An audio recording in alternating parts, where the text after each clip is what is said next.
Et Shalom, la nouvelle paracha dans la chambre de maman, qui est tranquille à l'ombre, fatiguée de la journée. Oui, c'est ça. Allez, tu es mon auditrice, ma première auditrice. D'accord. On la lit pour le premier jour de la semaine en entier, et après les autres jours un petit bout. Paracha Mishpatim. Mishpatim. Ouais, à partir du chapitre donc, de Exode 21. Et voici les ordonnances que tu placeras devant eux. Si tu achètes un serviteur juif, il travaillera 6 années, et le 7e, il sortira libre, sans charge. S'il vient seul, il sortira seul. S'il est l'époux d'une femme, son épouse sortira avec lui. Si son maître lui donne une femme et qu'elle lui enfante des fils ou des filles, la femme et ses enfants seront à son maître et lui sortira seul. Et si le serviteur dit « J'aime mon maître, ma femme et mes enfants, je ne veux pas sortir libre », son maître l'amènera au tribunal et l'amènera à la porte et au montant, et son maître lui percera l'oreille avec le poinçon et il le servira pour toujours. Et si un homme... Et si un homme vend sa fille comme servante, elle ne sortira pas à la façon du départ des esclaves. Si elle déplaît aux yeux de son maître qui aurait dû la destiner à lui-même, il aidera à son rachat. Il n'aura pas de pouvoir pour la vendre à un homme étranger alors qu'il l'a trahi. Et s'il la destinée à son fils, il procédera à son égard selon les droits des jeunes femmes. S'il en prend une autre en plus d'elle, il ne diminuera pas sa nourriture, son habillement ou son droit conjugal. Et s'il ne procède pas à son égard de l'une de ces 3 manières, elle sortira gratuitement sans argent. Celui qui frappe un homme et que celui-ci meurt sera assurément mis à mort. Et celui qui n'a pas tendu d'embuscade et Dieu l'a amené sous sa main, je te désignerai un endroit où il s'enfuira. Et si un homme agit intentionnellement contre son prochain afin de le tuer avec ruse, de mon autel tu le prendras pour mourir. Et celui qui frappe son père ou sa mère sera assurément mis à mort. Celui qui enlève un homme et le vend, et il s'avère qu'il a été dans sa main, sera assurément mis à mort. Et celui qui maudit son père ou sa mère sera assurément mis à mort. Et si des hommes se querellent, et qu'un homme frappe son prochain avec une pierre ou avec le poing, et qu'il ne meurt pas, mais tombe alité, s'il se relève et se déplace dehors de sa propre force, celui qui l'a frappé sera acquitté. Il paiera seulement pour son chômage et pourvoira à la guérison. Et si un homme frappe du bâton son esclave ou sa servante et qu'il meurt sous sa main, il sera assurément vengé. Mais s'il survit un ou 2 jours, un jour ou 2, il ne sera pas vengé car il est sa propriété. Et si des hommes se battent et heurtent une femme enceinte et qu'elle avorte mais qu'il n'y ait eu de malheur, il sera puni à coup sûr selon ce que l'époux de cette femme fera évaluer contre lui, et il paiera par ordre des juges. Et s'il y a un malheur, tu donneras une vie pour une vie, un œil pour un œil, une dent pour une dent, une main pour une main, un pied pour un pied, une brûlure pour une brûlure, une blessure pour une blessure, une contusion pour une contusion. Et si un homme frappe l'œil de son esclave ou l'œil de sa servante et le détruit, il la franchira en compensation de son œil.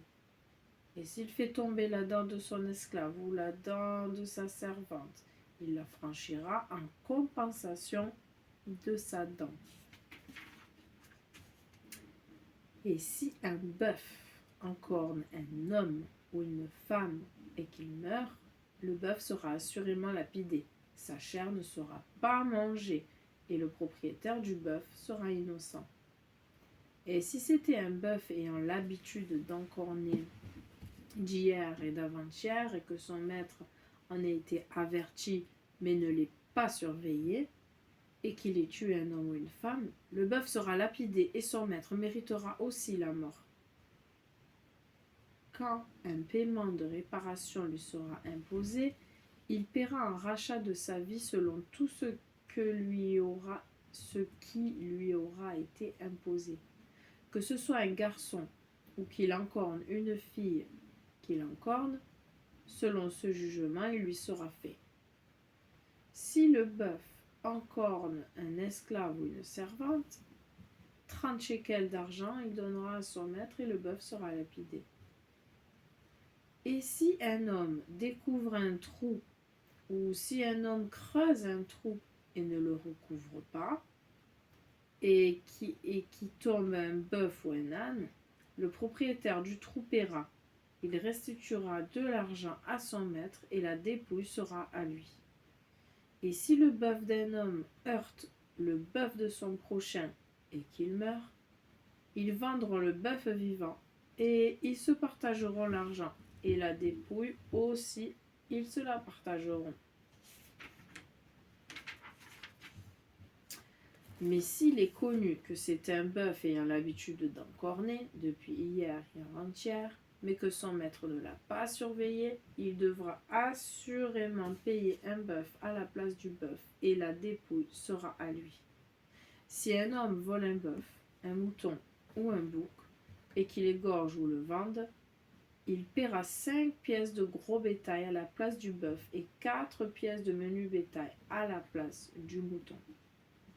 Chapitre 22.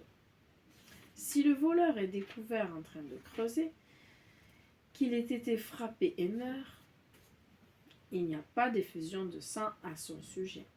Si le soleil a brillé sur lui, il y a effusion de sang à son sujet. Il paiera. S'il n'a rien, il sera vendu pour son vol.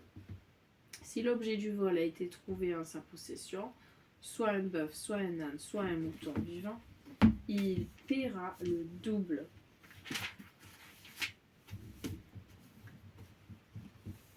Si un homme fourrage un champ ou un vignoble, qu'il lâche son bétail ou qu'il le fasse paître dans le champ d'autrui, il paiera du meilleur de son champ ou du meilleur de sa vigne.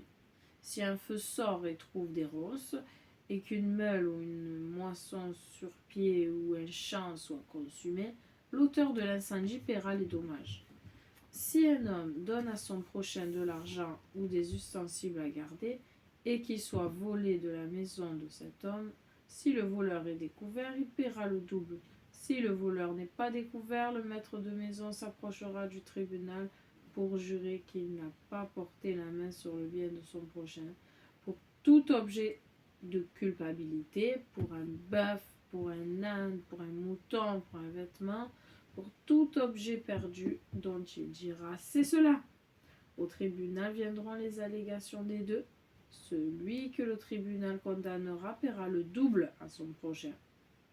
Si un homme donne à son prochain un âne ou un bœuf ou un mouton ou toute autre bête à garder et qu'il meurt ou subisse une fracture ou capturé sans témoin oculaire, il y aura serment de l'Éternel entre les deux qu'il n'a pas porté sa main sur le bien de son prochain.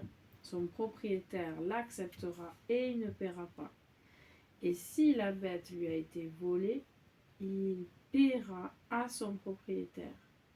Si elle a été déchiquetée, il produira un témoin. Pour un animal déchiqueté, il ne paiera pas.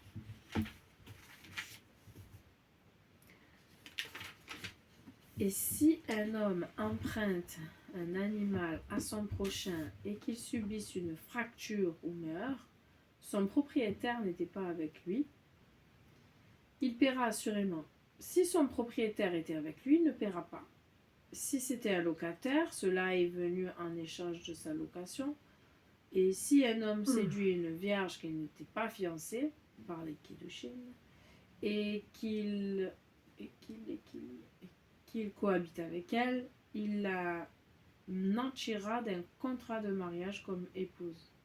Si son père refuse de la lui accorder, il pèsera de l'argent selon le contrat de mariage des vierges. Il pèsera de l'argent selon le contrat de mariage des vierges. Tu ne laisseras pas vivre une sorcière. Quiconque a des rapports avec une sorcière. Une sorcière. C'est une diseuse de bonne aventure, quoi. Oh oui, ça. Verset 17. Le mot en hébreu, c'est quoi? Est-ce que j'arrive à le lire? Ça, c'est M. Vav.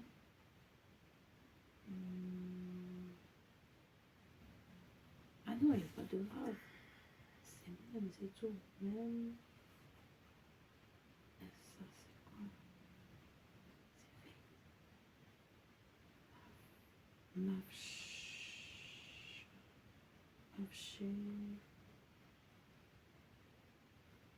Ça, je vais toujours si c'est fait ou B.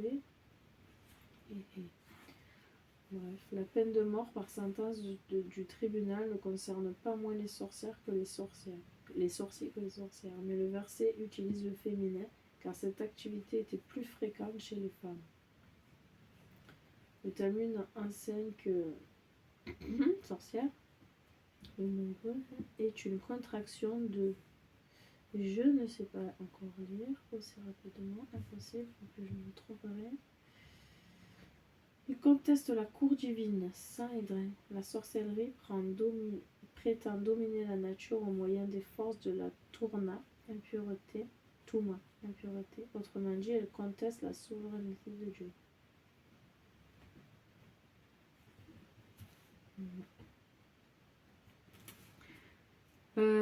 Verset 18. Quiconque a des rapports avec une bête sera assurément mis à mort. Celui qui offre des sacrifices aux dieux sera sera détruit. Si ce n'est à Hachem, lui seul, l'Éternel. À l'étranger, tu ne heurteras ni n'opprimeras, car vous avez été des étrangers dans le pays d'Égypte. Toute veuve et orphelin, vous ne les ferez pas souffrir. Si jamais tu les fais souffrir, car s'il crie vers moi, j'entendrai assurément sa plainte. Mon courroux s'enflammera et je vous ferai périr par le glaive, et vos femmes seront veuves et vos enfants orphelins. Quand tu prêteras de l'argent à quelqu'un de mon peuple, au pauvre qui est avec toi, ne te conduis pas envers lui comme un créancier. Vous ne lui imposerez pas d'intérêt. Si tu prends en gage le vêtement de ton prochain, jusqu'au coucher du soleil, tu le lui rendras. Car c'est son seul habit, c'est le vêtement pour sa peau. Avec quoi se couchera-t-il? S'il advient qu'il crie vers moi, j'écouterai, car je suis compatissant. Tu ne blasphémeras pas Dieu, et un chef dans ton peuple, tu ne maudiras pas.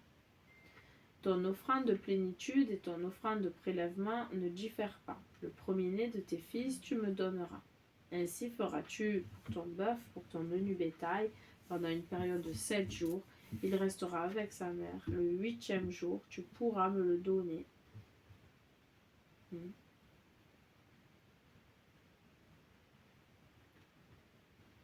Et des hommes de sainteté, vous serez pour moi. Et la chair d'un animal déchiqueté dans le champ, vous ne mangerez pas. Au chien, vous la jetterez. Chapitre 23. N'accepte pas de rapport mensonger. N'associe pas ta main avec le méchant pour être un témoin vénal. Ne sois pas derrière la majorité pour le mal et ne réponds pas à un litige en adhérant à la majorité afin de détourner la loi. Et n'honore pas l'indigent dans son procès. Si tu rencontres le bœuf de ton ennemi ou son âne, Tu dois sûrement le lui rendre. Si tu vois l'âne de celui que tu détestes ployant sous sa charge, t'abstiendrais-tu de l'aider? Tu dois assurément l'aider à déranger avec lui. Tu dois assurément l'aider à déranger, à décharger avec lui. N'importe quoi. Ne détourne pas le jugement de ton indigent dans son procès. Éloigne-toi de la parole mensongère et n'exécute pas l'innocent ou le juste, car je n'absourrai pas le méchant. N'accepte pas de présent corrompu, car le présent corrupteur aveuglera les clairvoyants et laissera les paroles qui sont justes. Et n'opprime pas l'étranger. Vous connaissez, vous, le sentiment de l'étranger, car vous avez été des étrangers dans le pays d'Égypte. 6 années, tu ensemenceras la terre et tu recueilleras son produit. Et le 7e, tu la laisseras sans soin et abandonnée. Et les indigents de ton peuple en mangeront. Et le reste, la bête sauvage du champ le mangera. Ainsi feras-tu pour la vigne de ton oliveraie. 6 jours, tu accompliras tes activités et le 7e jour, tu t'abstiendras afin que ton bœuf et ton âne se reposent et que le fils de ta servante et le résident puissent se revigorer. Pour tout ce que je vous ai dit, prenez garde.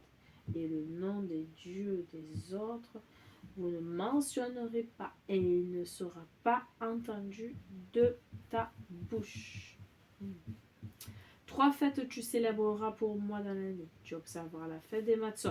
7 jours tu mangeras des matzot comme je t'ai ordonné, au temps fixé du mois du printemps, car c'est alors que tu es sorti d'Égypte et vous ne paraîtrez pas devant moi les mains vides.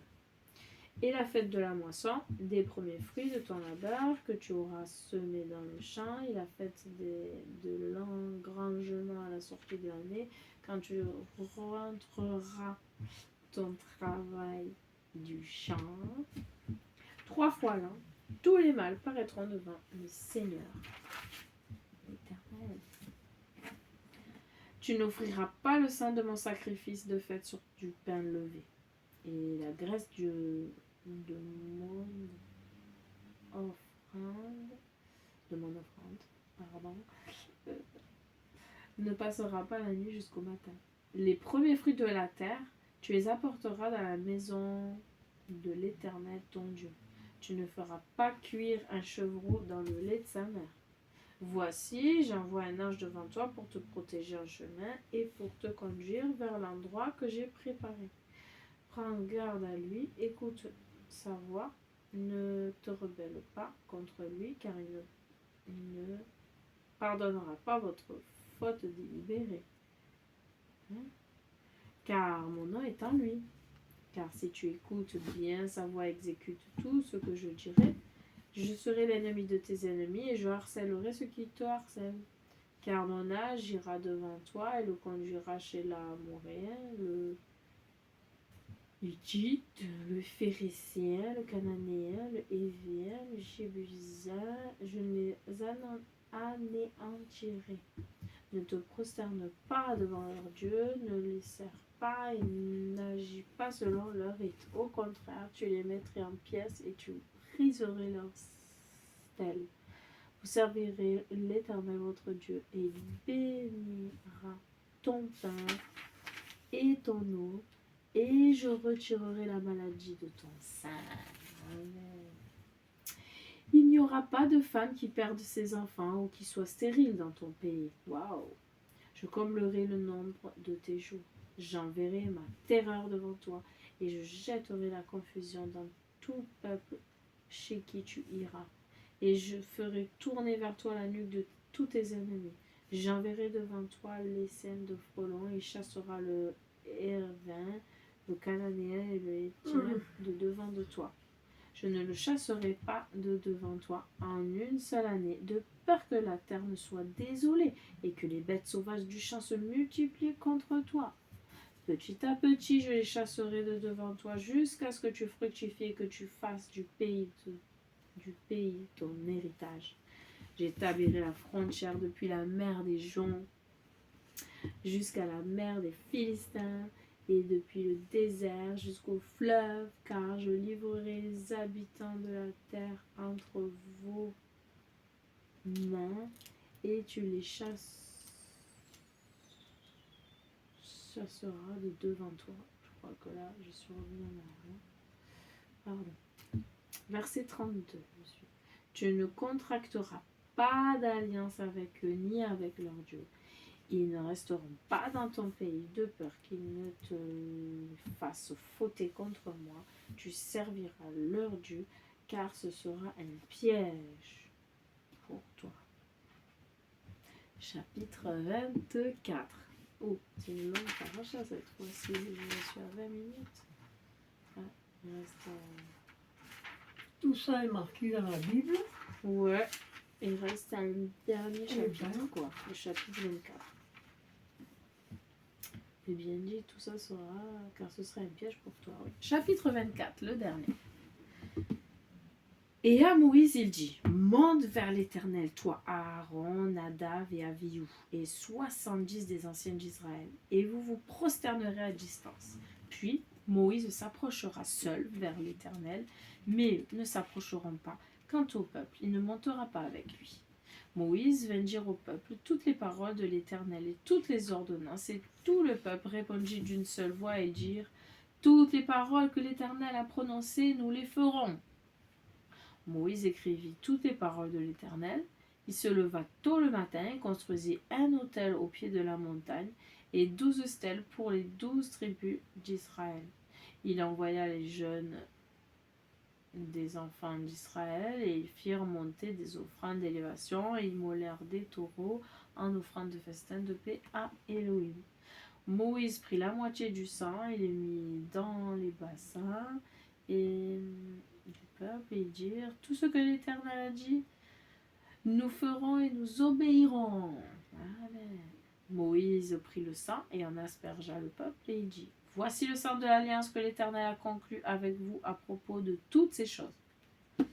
Moïse monta, ainsi qu'Aaron, Nadav et Avihu et 70 des anciens d'Israël. Ils virent le Dieu d'Israël et sous ses pieds il y avait quelque chose de semblable à une brique de saphir et pur comme la substance du miel. Et contre les nobles des enfants d'Israël, il ne porta pas sa main. Ils contemplèrent Dieu et ils mangèrent et burent. Je suis au verset 11.